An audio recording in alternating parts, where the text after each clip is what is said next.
আপনি এখন শুনছেন রাতের কণ্ঠ। এই গল্প বাস্তব নয়, কিন্তু যদি বাস্তবের মতো লাগে তাহলে চোখ বন্ধ করবেন না। সিরিজের নাম রাতের কণ্ঠ। গল্প নিশ্চুপাড়া গ্রামের রহস্য।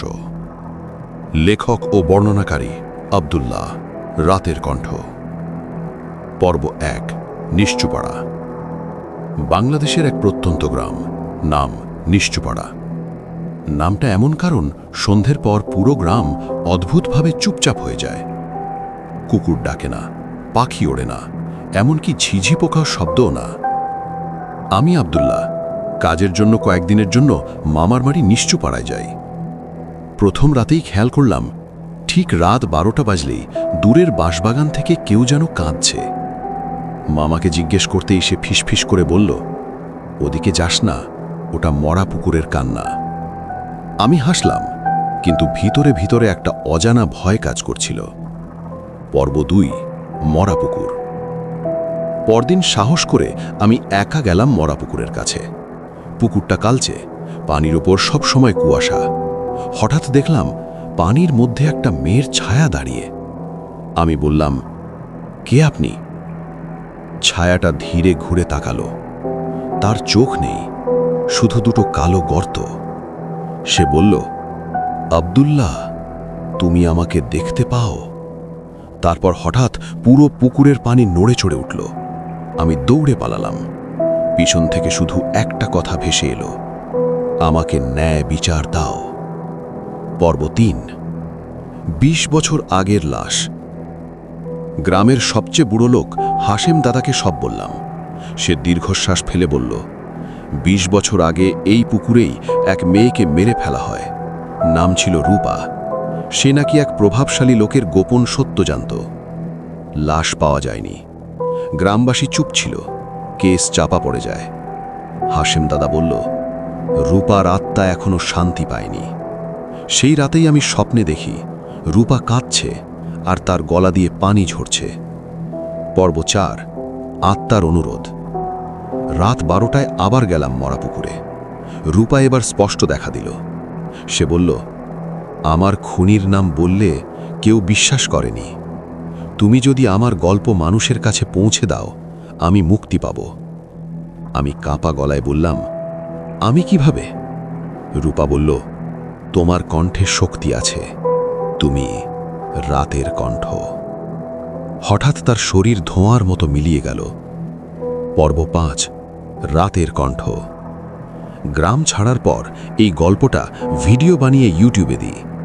চ্যানেলের নাম দিই রাতের কণ্ঠ। ভিডিও ভাইরাল হয়। ২০ বছর আগের কেস আবার খুলে যায়। খুনি ধরা পড়ে। সেই রাতেই আমি শেষবার স্বপ্ন দেখি রূপা সাদা আলোয় দাঁড়িয়ে হাসছে। সে বলল, ধন্যবাদ আব্দুল্লাহ, এখন আমি শান্ত। তারপর থেকে নিশ্চুপাড়ায় আর কখনো কান্নার শব্দ শোনা যায় না। কিন্তু আমার চ্যানেলে আজও মানুষ শোনে রাতের কণ্ঠ। পর্ব ৬। অচেনা ফোন কল। রূপার আত্মা মুক্তি পাওয়ার পর আমি ভাবছিলাম সব শেষ, কিন্তু এক রাতে ঠিক ৩:১৭ ফোন বাজল। অচেনা নাম্বার। রিসিভ করতেই ভেতর থেকে একটা কাঁপা কণ্ঠ, আব্দুল্লাহ ভাই, আমাদের গ্রামে আসেন, এখানে মানুষ না কিছু একটা আছে। লাইন কেটে গেল।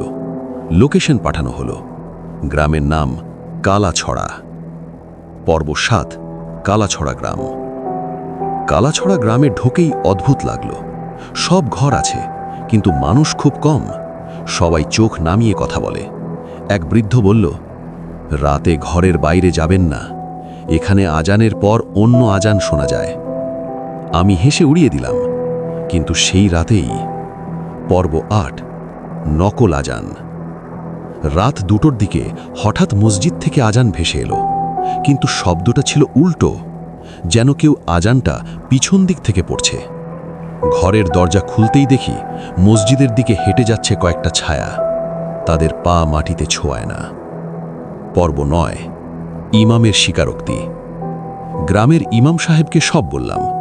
তিনি চোখ ভেজা গলায় বললেন, এই গ্রামে বহু বছর আগে এক পীর এসেছিল। সে মানুষকে জিনের ইবাদত শিখিয়েছিল।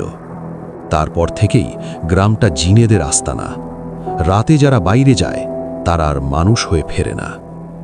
পর্ব 10, আয়নার ভেতরের আমি। সেই রাতে আয়নায় তাকিয়ে দেখি আমার প্রতিবিম্ব আমি না, ও হাসছে, আমি হাসছি না। প্রতিবিম্ব বলল, আব্দুল্লাহ, তুমি অনেক গল্প বলো, এবার আমাদের গল্প বলবে? হঠাৎ আয়না ফেটে গেল। পর্ব 11, জিনের প্রস্তাব। স্বপ্নে আমি এক বিশাল অন্ধকার মাঠে দাঁড়িয়ে, চারপাশে আগুনের মতো চোখ। একটা জিন বলল, তোমার কণ্ঠ আমাদের দরকার। তুমি যদি আমাদের গল্প বলো, তোমাকে কোনো ভূত ছুঁতে পারবে না। মানে দাঁড়ালো চুক্তি। আমি বললাম, না। পুরো মাঠ কেঁপে উঠল। পর্ব 12, গ্রাম উধাও। পরদিন সকালে দেখি কালাছড়া গ্রাম নেই, না ঘর, না মসজিদ, না মানুষ, শুধু একটা ফাঁকা মাঠ। লোকাল ম্যাপে চেক করলাম, এই নামে কোনো গ্রামই নেই। আমি একাই ছিলাম সেখানে। পর্ব 13, রাতের কণ্ঠ বদলে যাচ্ছে। এরপর থেকে আমার ভিডিওতে অদ্ভুত কমেন্ট আসতে লাগলো। তোমার কণ্ঠে আগুনের শব্দ। ভিডিওর শেষে কেউ ফিসফিস করে কথা বলে, তুমি কি সত্যি মানুষ? আমি নিজেও খেয়াল করলাম আমার রেকর্ডে আমার কণ্ঠের সাথে আর একটা গভীর কণ্ঠ মিশে যায়। পর্ব 14, শেষ সতর্কতা। রূপা আবার স্বপ্নে এলো। সে বলল, আব্দুল্লাহ, থামো, তুমি অনেক দূর চলে এসেছো। ওরা তোমার কণ্ঠ ব্যবহার করছে। আমি জিজ্ঞেস করলাম, কিসের জন্য? রূপা বলল, মানুষের ভয় দিয়ে ওরা এই দুনিয়ায় শক্তিশালী হচ্ছে। পর্ব 15, রাতের কণ্ঠ শেষ। শেষ ভিডিও বানালাম। শিরোনাম, এই ভিডিও দেখার পর আর কোনো গল্প থাকবে না। ভিডিওতে আমি সব সত্য বললাম, জিন, গ্রাম, আয়না, চুক্তি। ভিডিও আপলোড দিতেই পুরো ঘর অন্ধকার। পিছন থেকে সেই কণ্ঠ, এখন তুমি আমাদের অংশ। আমি শুধু বললাম, না, আমি রাতের কণ্ঠ, কিন্তু মানুষের জন্য। তারপর সব শব্দ থেমে গেল। পরদিন মানুষ দেখে রাতের কণ্ঠ চ্যানেল ডিলিট, কোনো ট্রেস নেই।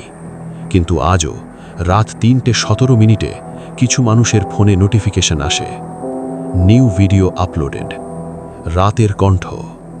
ভিডিওতে শুধু এক লাইন লেখা, তুমি কি এখনো একা? ভিডিও শেষ হয়েছে, কিন্তু আপনি কি নিশ্চিত আপনার পিছনে কেউ নেই?